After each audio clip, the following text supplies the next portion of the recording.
Hi, this is Muho from Osaka. The last couple of times I replied to 5 questions from Egypt. Actually, these questions were quite old, and there are 3 new questions from Egypt which I haven't replied to yet. But before I get to these questions, first I want to reply to 2 different questions. One is about the importance of the teacher, the other is about dropping off body and mind, Shinjin Datsulaku. First about the question about the teacher. This question is a follow-up to a video that I did at the end of January. Do I need a teacher or not? And actually, I try to answer to exactly this question, but obviously what I said in that video was not good enough, so I get back to it. First, the question. I fully agree, a teacher is a necessary thing. So in January I said, if you decide you don't need a teacher, that's your decision. But if you have the feeling maybe I need a teacher after all, then maybe you need one.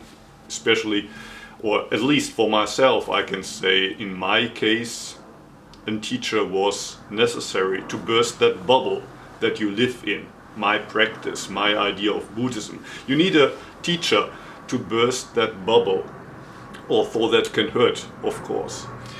I fully agree a teacher is a necessary thing, this person starts, especially as someone deepens their practice, whatever that means, to deepen your practice. My question is, what if you trust your teacher, but they simply have different ideas about practice? My current teacher is not a big proponent of Shikantaza, just sitting, but steers students toward koan practice, Zazen, so more Rinzai style, although some Soto teachers also use koans, which is not my intuitive way of practice. Do you look for another teacher? Or ignore the preferences of the teacher you have? Or do you adapt their practices instead of what feels right for you? So this person says that he trusts his teacher, but obviously the teacher has different ideas about practice. What should I do? What should you do in such a case? First question, what do you mean with trust the teacher? Do you mean that you feel like a Dharma body?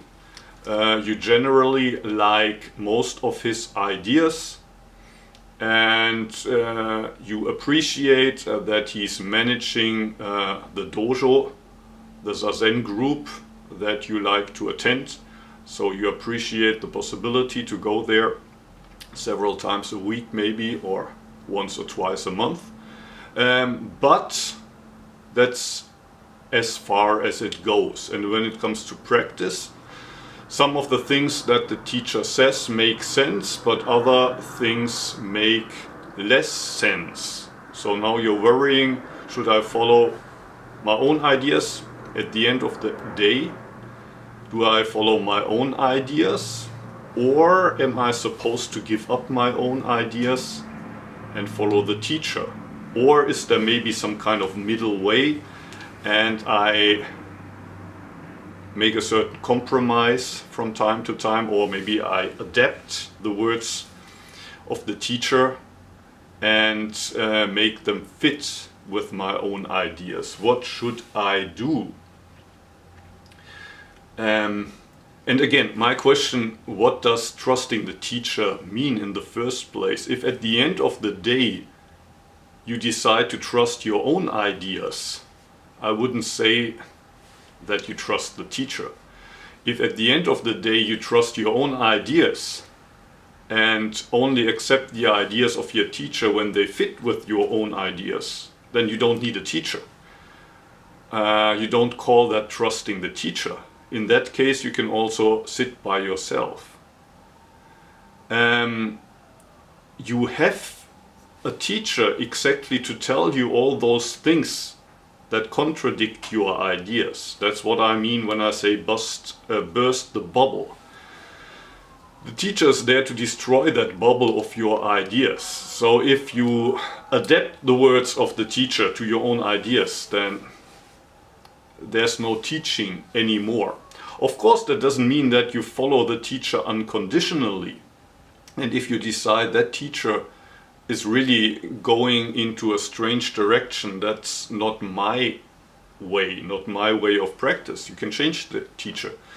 But again, if you change the teacher each time, the teacher pushes you out of your comfort zone, then again, you don't need a teacher. To illustrate that a little, there's this book that came out in Japan in the 1980s. First it was published by the Kyoto Soto Zen Center, translated by Okumura Shohaku Roshi, who's now teaching in Indiana. Later it was published by Soto Shu headquarters in Tokyo. I'm not quite sure if it's still in print. I have the feeling that it's out of print now. Maybe there's a plan to publish it in America soon. But you can still find it as a PDF file on the internet. If I find the link, I will put it in the video description. And in this book, Shobogenzo Zuimonki, a collection of talks by Dogen Zenji, put down by his student Koan Ejo. Dogen Zenji is also talking about the student-teacher relationship again and again. Shobogenzo Zuimonki is divided into 6 books, and each book has about 20 or so. Sometimes we call them chapters in Antaiji, but usually each of these so-called chapters is only 1 page or 2 pages at the most. So maybe it's better to talk about sections. So the first section of book 1 already starts with exactly this topic. There's a monk, and for this monk, carrying around him a small box which contains relics of the Buddha, parts of the bones and ashes of the Buddha. Carrying this box around and making prostrations in front of the relics is a very important part of his Buddhist practice. But then he meets with a teacher who tells him to stop it. Stop making prostrations in front of that box. Eventually it's gonna hurt your practice. And the student doesn't want to listen to the teacher. And then the teacher tells him to open the box, and the student opens the box, and there's a poisonous snake in that box. And some, or probably most of us Westerners will find it difficult to relate to that story. I mean, who would make prostrations in front of a box, even if it contained relics of the Buddha? It's about our own practice. We meditate to become enlightened ourselves. Who would be so stupid? But for example, when we decide Shikantaza, sitting, even if it's good for nothing, that's my practice. Sometimes it becomes like that box. We decide sitting for 15 minutes, maybe half an hour each day. That's my practice. I don't need a koan, I don't need a question. I don't even need enlightenment. This practice can also turn into something like prostrating in front of this box. We don't even know what it contains. We don't even want to know what it contains. We feel happy to do our daily prostrations in front of the box. And then we meet with a teacher who says us to stop it. What do? Do we follow the teacher? Do we follow our own ideas? Do we somehow try to adapt the words of the teacher to our own ideas?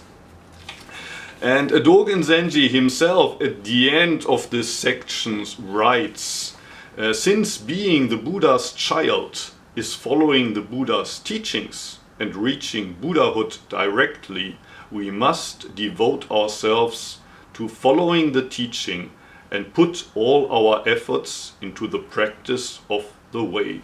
The true practice, which is in accordance with the teaching, is nothing but Shikantaza, just sitting, which is the essence of the life in this monastery today. Think this over deeply.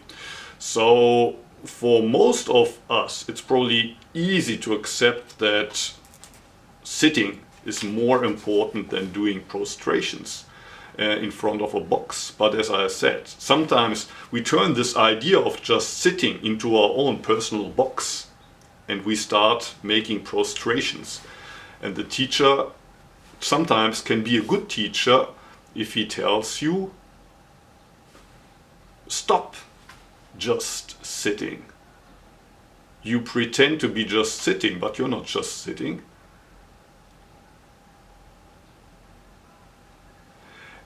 Anyway, it's an important topic, so I will get back to the question what it means to study with a teacher, follow the teacher, or what the importance of the teacher is in the first place. And I will also continue to talk about the Zui Monkey in the next video. Thank you for watching. See you again next week. Bye.